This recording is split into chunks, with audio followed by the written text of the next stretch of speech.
En la evaluación del capítulo 8, muchos estudiantes hicieron evidente una dificultad para aplicar correctamente la propiedad de la suma de iguales. Quiero compartir con ustedes este video en el que en 16 pasos abordaremos como los principales elementos presentes en ese capítulo.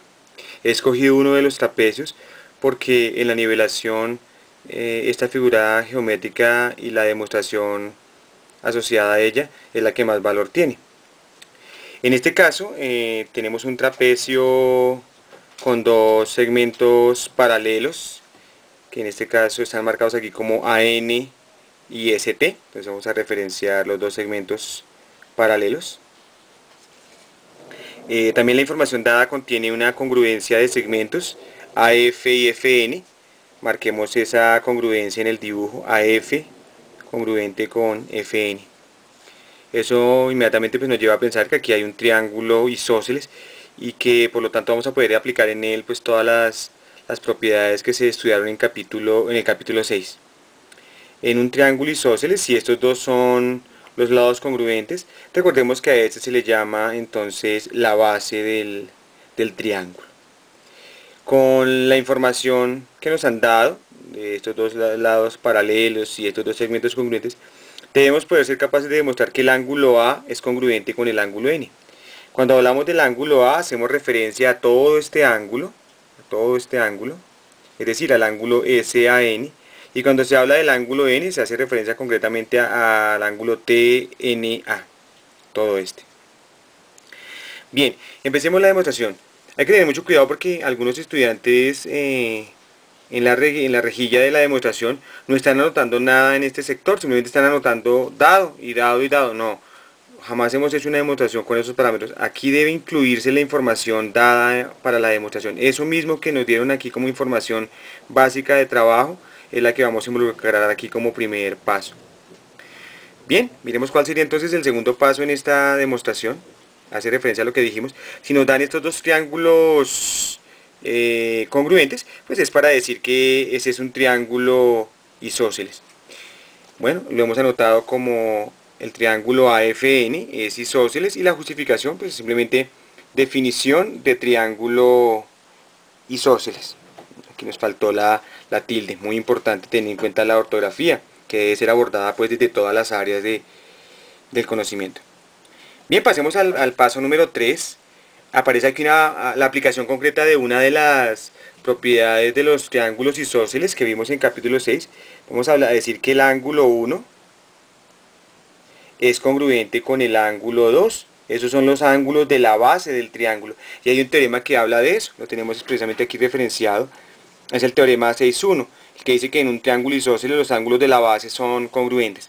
Recuerden que para la nivelación ustedes pueden tener anotados todos estos teoremas, los numeritos y el enunciado en una ficha. Me sorprendió ver que el día de la evaluación los estudiantes anotando en hojas de cuaderno minutos antes del examen los teoremas, cuando se les había dicho con mucha anticipación que prepararan ese material.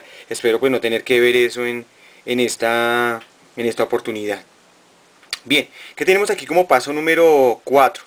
Aparece un teorema que aplicamos muchísimo, que es el teorema de los ángulos verticales. En este caso podemos decir aquí que este ángulo, que sería nuestra segunda congruencia, es congruente con este. Estamos hablando del ángulo SFA y el ángulo TFN por el teorema de ángulos verticales, es el que tenemos aquí marcado. Entonces SFA congruente con TFN, y la justificación es esa, ¿no? Teorema de ángulos verticales. ¿Listo? Los ángulos verticales son congruentes, es lo que dice exactamente el teorema. Bien, pasemos al paso número 5. Aparece aquí que el ángulo 1 y el ángulo 4 son congruentes. ¿A quién vamos a denominar aquí como ángulo 4? Vamos a aprovechar el concepto de paralelas. Si estos dos segmentos son paralelos, debemos a nombrar aquí al ángulo 4.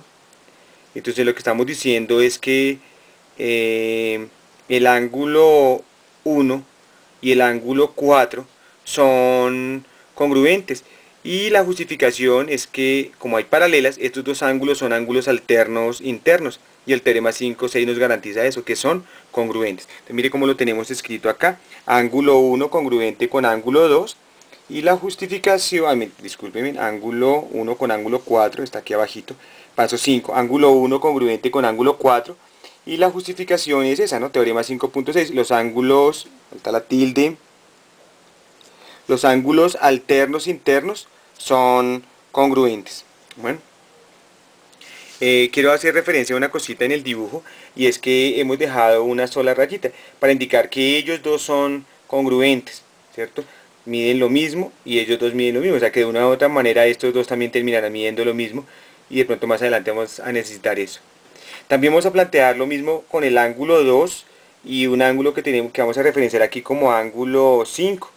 Ellos dos también son ángulos alternos internos, entonces también los podemos escribir como congruentes, y eso es lo que tenemos escrito aquí en el paso número 6.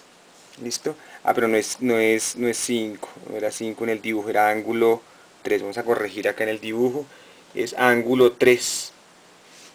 Ángulo 3 congruente con ángulo 2 por el teorema de alternos internos. ¿Listo? Entonces ese es el que tenemos aquí como paso número 6, ángulo 2 con ángulo 3.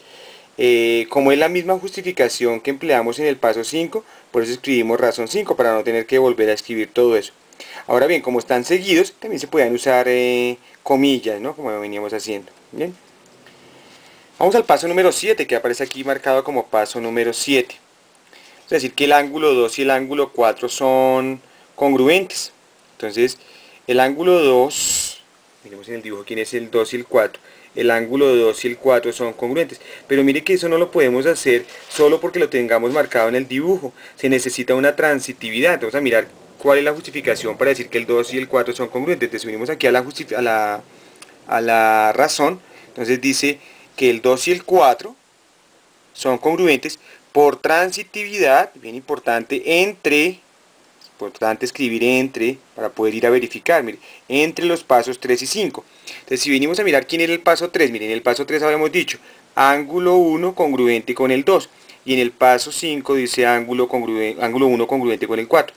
Ahí está la propiedad transitiva aplicada, que también tienen muchos estudiantes dificultad con eso. No hay transitividad de 3 elementos, o de 2 contra 3, o de 1 contra 2, siempre es por parejas. La transitividad es por parejas. Si el 1 es congruente con el 2 y el 1 es congruente con el 4, pues podemos concluir que el 2 es congruente con el 4, que es lo que tenemos aquí en el paso número 7. Bien, vamos al paso número 8. Ángulo 3 congruente con ángulo 4. Otra vez, no nos podemos fiar que porque lo marcamos en el dibujito y que ya eran congruentes porque están en el dibujo, no. Para eso también se requiere un paso, y ese es el que estamos anotando aquí en el 8. Ángulo 3 congruente con ángulo 4, y miren la justificación, también es una transitividad, pero esta vez transitividad entre los pasos 6 y 7. Entonces vamos a los pasos 6 y 7 que dicen, el ángulo, cambiamos de color, el ángulo 6 y el 7, los pasos 6 y 7 plantean que el ángulo 2, el azul como siempre no funciona bien, el ángulo 2 congruente con el 3 y el 2 congruente con el 4. ¿Qué podemos concluir de ahí? Pues lo que está aquí, que el 3 es congruente con el 4, y por eso decimos transitividad entre 6 y 7. Y eso es lo que tenemos aquí, transitividad entre 6 y 7 nos permite concluir que el ángulo 3 y el 4 son congruentes. Bien, ¿qué aparece a partir de eso en el paso número 9? Entonces ya tendremos aquí dos segmentos congruentes que no teníamos antes. El segmento SF es congruente con el FT. Vamos al dibujo a marcarlos. SF congruente con FT. Ese no lo teníamos acá. Miren, este segmento SF sería la segunda. SF congruente con FT. Y la justificación es un teorema de los triángulos isósceles, porque resulta que este triangulito que está aquí tiene los ángulos de su base congruentes, son estos dos angulitos. Y entonces hay un teorema del 6.3 que dice que si un triángulo tiene dos ángulos congruentes, como en este caso, entonces los lados opuestos son congruentes. El ángulo opuesto al 4 es este ladito, y el lado opuesto al ángulo 3 es este. Entonces eso dice el teorema 6.3, repito, si en un triángulo dos ángulos son congruentes, entonces los lados opuestos a dichos ángulos terminan también siendo congruentes.